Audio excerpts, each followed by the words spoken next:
Impact Family, impacting the world through healthy family.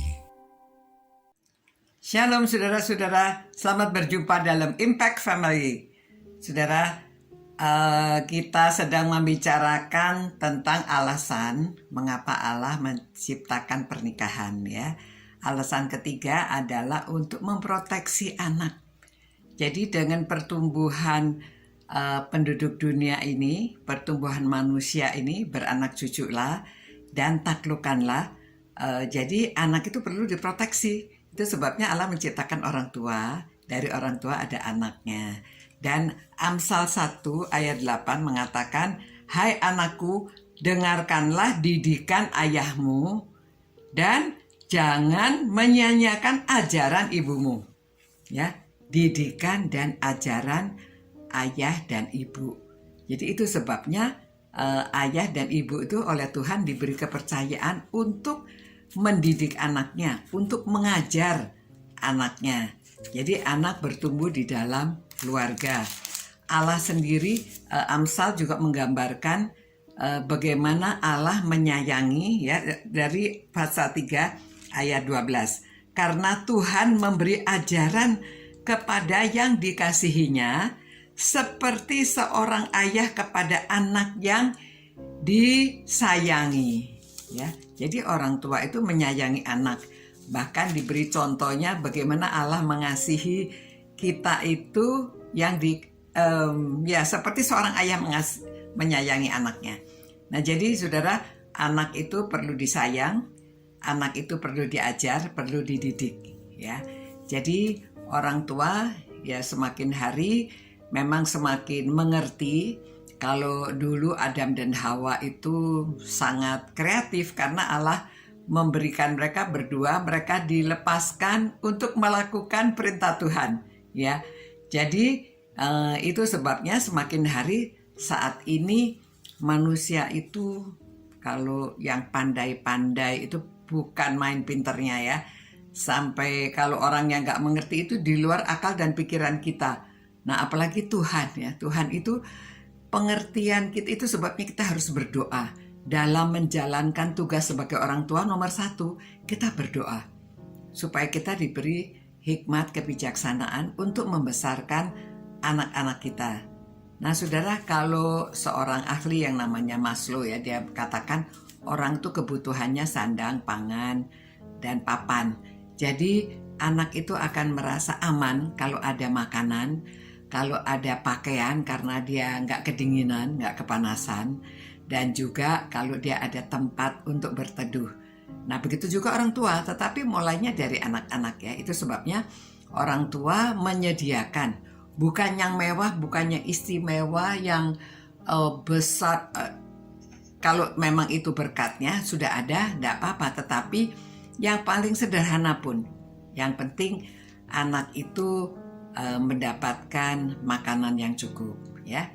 Dari bayi sebaiknya memang anak diberikan susu ibu. Jadi kalau orang yang sudah menikah mempersiapkan diri, nanti kalau dia dikaruniai anak ya siapkan bahwa kita rela ya, ibunya mesti rela dan orang tuanya yang bekerja untuk mencari nafkah untuk memproteksi anak supaya mereka ada makanan, ada pakaian, ada tempat tinggal ya. Bukan ukurannya besar kecil, mewah atau tidak, tetapi ada sehingga anak merasa aman ya. Manusia merasa aman kalau ya, khususnya bagi anak-anak, kalau mereka tahu ada orang tuanya, kalau mereka tahu pulang di rumah ada makanan, atau kalau mereka tahu bahwa mereka ada tempat tinggal. Nah itu memberikan mereka rasa aman ya. Mereka merasa aman kalau mereka berikutnya kalau dikasihi ya, mereka merasa tenang kalau mereka diterima, mereka dihargai. Nah ini pertumbuhan kebutuhan manusia sehingga mereka bisa percaya diri, bisa aktualisasi diri.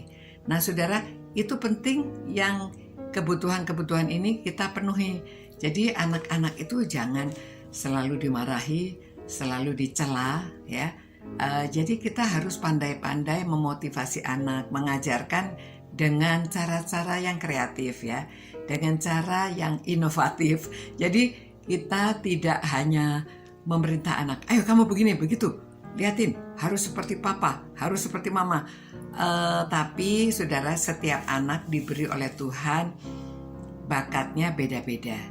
Itu sebabnya di dunia ini luar biasa ya. Ada yang ahli tata kota, ahli pertamanan, ahli dekorasi interior, ahli untuk teknologi, ahli di dalam air aja ada ahlinya ya, supaya dapat air bersih, supaya nanam tanaman makanan, petani-petani dan yang menanam buah-buahan, yang membangun rumah, semuanya ada. Karena Tuhan memberi talenta kepada anak yang masih di dalam kandungan sekalipun. Ya, dari Mazmur 139 ya. Pada waktu dia diciptakan di tempat yang rahasia itu. Nah, Tuhan sudah memberikan semua orang berbeda-beda walaupun dalam satu keluarga. Nah, itu sebabnya saudara-saudara, marilah kita menjadi orang tua yang melindungi anak. Nanti kita membahas lagi hal-hal sisi-sisi lain. Hari ini kita tahu bagaimana caranya melindungi anak paling dasar ya. Nanti kita memberikan didikannya, ajarannya, apa yang kita ajarkan kepada anak-anak, bagaimana kita menyayangi anak-anak ya. Jadi pada waktu anak masih kecil, beda loh saudara kalau anak itu digendong, ditidurkan ya, tidak dibiarkan saja begitu besar-besar sendiri. Nanti besarnya saudara, pengaruhnya pada waktu besar, orang hidupnya sudah puas atau tidak puas. Kalau dari kecil sudah dikasihi, sudah diproteksi, sudah, nanti dia hidupnya puas dan dia tidak, dalam waktu dia dewasa, dia menjadi seorang yang gak sulit ya, orang yang tidak menyulitkan orang lain. Dia berkenan kepada Tuhan dan berkenan juga kepada manusia. Ya, saudara, mari kita berterima kasih pada Tuhan, diberi kepercayaan untuk melindungi anak-anak. Tuhan, terima kasih Tuhan, Engkau memberikan kepercayaan kepada kami sebagai orang tua untuk dapat melindungi, memproteksi anak-anak. Kiranya Tuhan beri kebijaksanaan, beri kami kemampuan supaya kami dapat membesarkan anak-anak dengan baik sesuai dengan yang Tuhan pimpin kepada kami, yang hikmat yang Tuhan berikan kepada kami. Ya Tuhan, kami menyerahkan keluarga-keluarga ini, Tuhan berkati mereka supaya mereka dapat membesarkan anak cucu dengan baik, supaya mereka hidup berkenan pada Tuhan dan juga kepada sesama, sehingga dapat menjalankan perintah Tuhan. Demi nama Yesus Kristus kami berdoa. Amin.